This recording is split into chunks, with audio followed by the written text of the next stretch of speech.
It's really hard to be pretentious when it's that little, even though some of the stuff it's really, really amazing, big art. Yeah.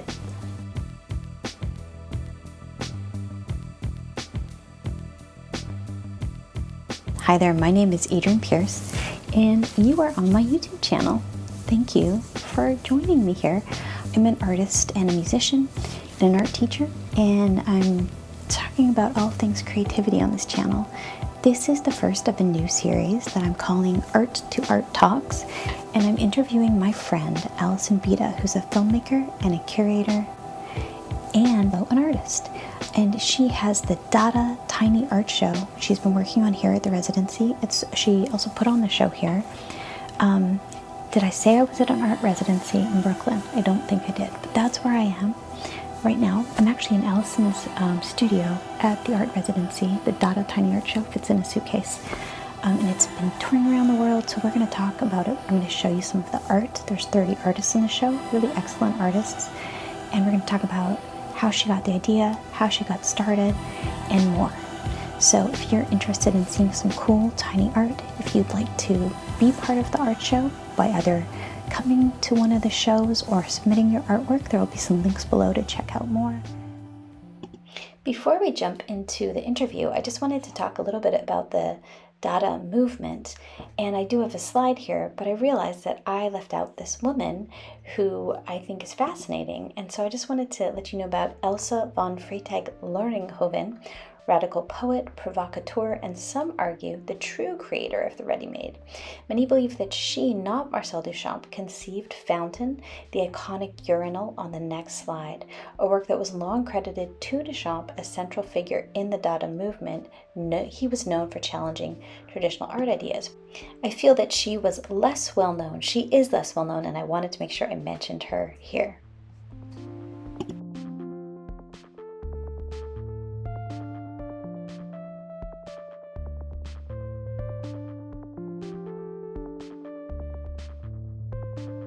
What inspired you to start the Fake Gallery and the Dada Tiny Art Show? So I did an art residency in France, and I met all these really cool artists. And afterwards, I was in a cafe in Paris called Café Beaubourg. It's across from the Pompidou Center. And Philip Stark designed, and it's got all these, one section, because it's huge, has all these tiny little holes in the concrete wall. And there's little brass plinths that have miniature, tiny, cute little sculptures, but not on every plinth. And I said to my partner who was with me at the time, I'm going to ask every artist that I met at the residency to make me a tiny little artwork, and I'm going to have a show here. And he said, do you think they'll let you? And I said, oh, I'm not going to ask.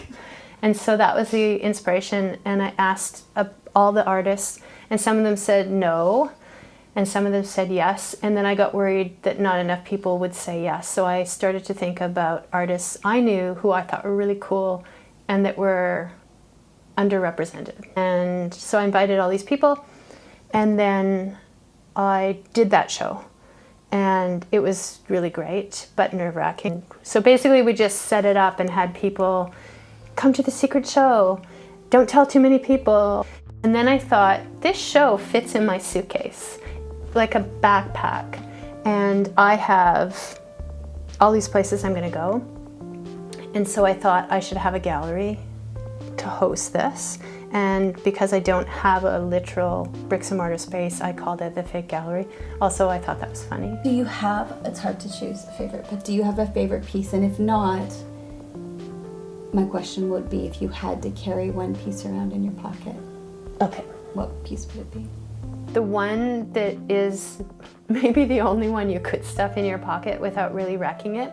Stacy Cantrell has a tiny, she's a fiber artist, and it's a Medusa's head. And she designed it that it can get squished because the dimensions requirements were 1.5 by 1.5. But that one you could stuff in your pocket. I love that. Yeah. A lot of the other ones are too little, well, too fragile that they would get wrecked. Like there's one that is Fiona, who's from Australia. Hers is a brass head resting on a marble plinth, and it's got a feather headdress. It's very tiny. That one does not travel well. It's not a pocket. But it's not a pocket piece. It would feel good in your hand, but not a pocket piece. And one of the, should I go to weird? Yeah. I adore, Judy from Toronto made a sculpture, and it looks kind of like a brain. It's tiny, tiny. It consists of paper towel, balled up, soaked in coffee, and embroidered, stitched all around. Very in the spirit of Dada. Do you feel that the size of the work changes how people experience it? Definitely. I think the expectations are smaller. I had someone tell me that. Basically came in, and he works in finance, and he came in and he said, I can't believe how wonderful these works are. Like, what brilliant works of art they are, and how well crafted, and the quality is museum quality. He said a lot of things I've been seeing, because his wife is a photographer, so they go out to museums all the time, is just big. Like, people are hiding weak art under size. Like, they're just making it big, so it's impressive because it's big. I think the other thing, and why we wanted to do and have it small, is it's cute and it's funny and it's friendly, it's approachable, and it's really joyful because it's a little bit ridiculous, a lot of this stuff, and I love that. It's really engaging, and it feels not intimidating at all. Like, how can you be intimidated by a work of art that's this big? So, the biggest rule I've broken with this project, I guess the first one is having a show somewhere without asking if we could have a show there. We've exhibited in Norway at an art festival, but in a tool shed. And I think these are not places you're expecting to see a show. We exhibited in a cafe in Firenze, and I've mispronounced that probably, Florence, Italy. And it was hidden. The staff was like, oh, put it here, oh, put it here. So it was almost a little bit like a scavenger hunt to see it or find it, and people would be like, what is this? And then they'd start looking for it. So that was kind of unexpected, I guess. Was there a favorite venue on the Dada World Tour? I don't know. I think it's more just the group. Like, the group, whoever ends up assembling or ends up being there, they create the party. When we exhibited in Los Angeles, there were people who are big art people that came to the show, and they were asking me to talk to them about the work in a way that one would at a very serious show.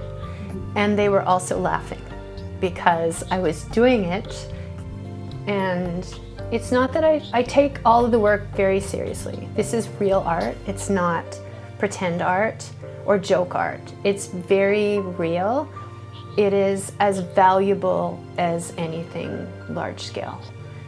And though I think it forces or encourages a view or a look at the art world and how the art world functions, and reflects on that and has us thinking and talking about it, and in a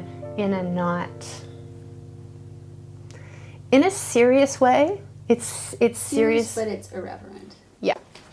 Do you have any advice for somebody who wants to start their own absurd or community group art project and doesn't know where to begin?